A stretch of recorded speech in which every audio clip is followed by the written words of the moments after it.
Sono Laura Calai del Consorzio Sardo Grano Capelli, siamo ospiti qua a Seneghe. La prima frase che mi viene in mente è cibo e territorio, territorio e letteratura e cibo e letteratura.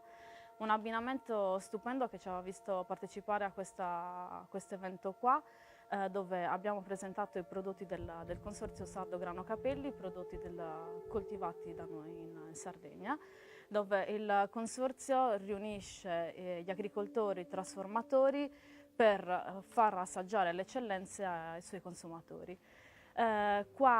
Insieme abbiamo presentato il pane, altri derivati, tra cui anche la pasta e culurgiones del pastificio Cicalò, come ben ci dice Pio. Sono Pio Cicalò del pastificio Cicalò d'Isri.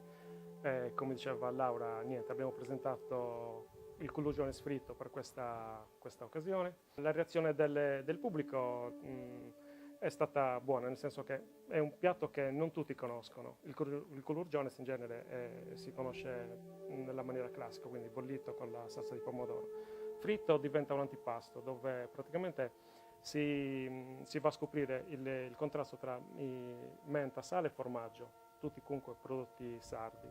E questo lascia un po' di stupore a chi assaggia questo prodotto. È stato un evento soddisfacente, nel senso che abbiamo trovato comunque l'accoglienza è stata spettacolare. La gente ha apprezzato i prodotti, hanno comprato anche la pasta sempre fatta con la semola di grano Capelli. Sì, speriamo di partecipare anche l'anno prossimo perché